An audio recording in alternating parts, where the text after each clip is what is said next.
Halo teman-teman, pernah nggak kalian berpikir, kenapa pohon mangga bisa berdiri kokoh? Atau kenapa daun selalu berwarna hijau dan bisa membuat makanan sendiri? Nah, ternyata semua itu berkaitan dengan struktur morfologi tumbuhan. Pada video kali ini, kita akan menjadi detektif tumbuhan. Kita akan mengamati bagian-bagian tumbuhan beserta fungsinya.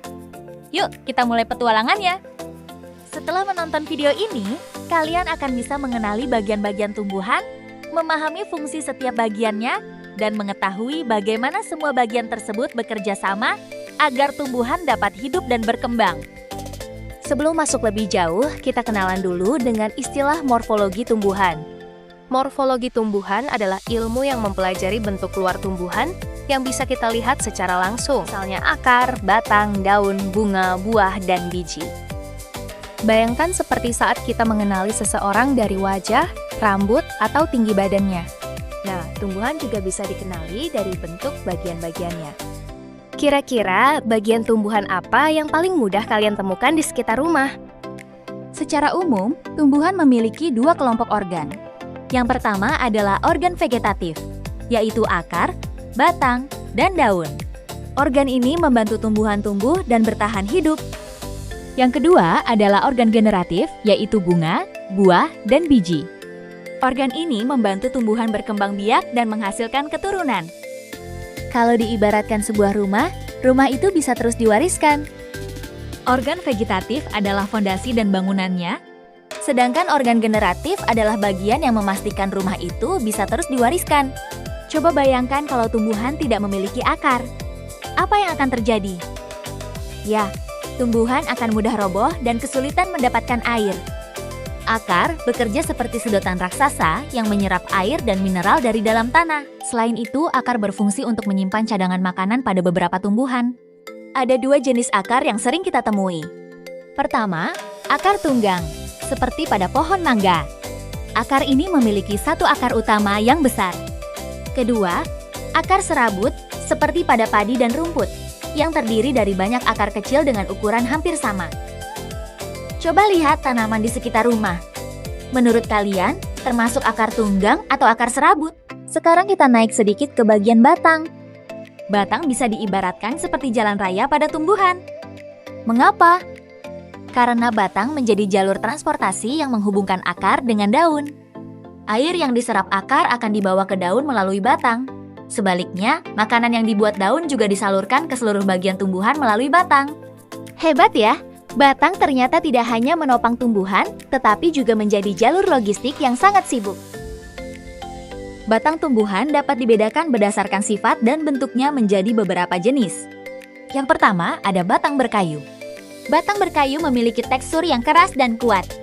Memiliki kambium sehingga dapat membesar. Umumnya dimiliki oleh pohon. Contohnya ada pohon mangga, pohon jati, dan pohon rambutan. Batang berkayu berfungsi menopang tumbuhan yang berukuran besar dan berumur panjang. Kedua ada batang basah atau batang herba. Batang basah biasanya lunak dan berair, tidak memiliki banyak jaringan kayu dan umumnya berumur pendek. Contohnya bayam, kangkung, dan pisang. Batang basah lebih fleksibel tetapi tidak sekuat batang berkayu. Yang ketiga ada batang rumput. Batang rumput biasanya beruas-ruas. Contohnya padi, jagung, dan tebu. Batang rumput termasuk ciri khas tumbuhan monokotil. Nah, ini dia bagian yang paling terkenal. Daun. Daun disebut sebagai dapur tumbuhan. Mengapa? Dengan bantuan cahaya matahari, air, dan karbon dioksida, tumbuhan menghasilkan makanan sendiri. Kalau manusia harus memasak di dapur, tumbuhan memasak di daun. Selain itu, daun juga membantu pertukaran udara dan penguapan air. Menurut kalian, mengapa kebanyakan daun berwarna hijau?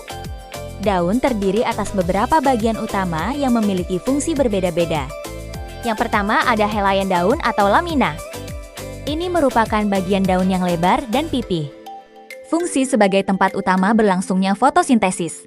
Menangkap cahaya matahari, tempat pertukaran gas. Contoh, bagian hijau yang paling luas pada daun mangga atau daun jambu. Kedua, ada tangkai daun. Bagian yang menghubungkan helaian daun dengan batang. Fungsinya menopang helaian daun, menempatkan daun agar memperoleh cahaya matahari secara optimal. menjadi jalur pengangkutan air dan zat makanan. Contohnya, tangkai pada daun mangga yang menghubungkan daun dengan ranting. Yang ketiga ada tulang daun atau nervus, bagian yang tampak seperti garis-garis pada daun. Fungsinya memperkuat helaian daun serta menyalurkan air dan hasil fotosintesis. Yang pertama ada tulang daun menyirip. Ciri-cirinya memiliki satu tulang utama di tengah. Dari tulang utama keluar cabang-cabang seperti susunan sirip ikan. Contohnya yaitu mangga, jambu, dan alpukat. Kedua, ada tulang daun menjari. Ciri-cirinya beberapa tulang daun keluar dari satu titik pangkal daun. Contohnya ada singkong, pepaya, dan jarak. Yang ketiga, tulang daun sejajar. Ciri-cirinya tulang daun tersusun sejajar dari pangkal hingga ujung daun. Umumnya dimiliki tumbuhan monokotil. Contohnya ada padi, jagung, dan tebu. Yang terakhir ada tulang daun melengkung. Ciri-cirinya tulang daun melengkung mengikuti bentuk tepi daun menuju ujung daun. Contohnya genjer, gadung, dan sirih. Bunga bisa disebut sebagai pusat reproduksi tumbuhan. Bunga memiliki warna-warni yang indah dan aroma yang menarik. Namun, keindahan itu bukan hanya untuk kita nikmati. Bunga sebenarnya sedang mengundang tamu, seperti kupu-kupu dan lebah, untuk membantu proses penyerbukan. Sari dan putik yang berperan penting. Dalam proses pembentukan buah dan biji, bunga terdiri atas 4 bagian utama, yaitu kelopak bunga yang melindungi kuncup, mahkota bunga yang menarik serangga, benang sari sebagai alat kelamin jantan, dan putik sebagai alat kelamin betina.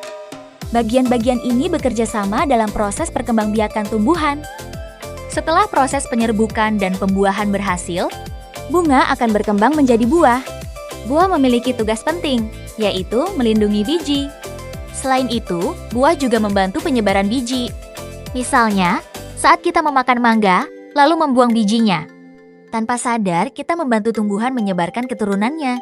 Di dalam biji terdapat calon tumbuhan baru yang disebut embrio. Biji juga menyimpan cadangan makanan untuk membantu embrio tumbuh saat berkecambah.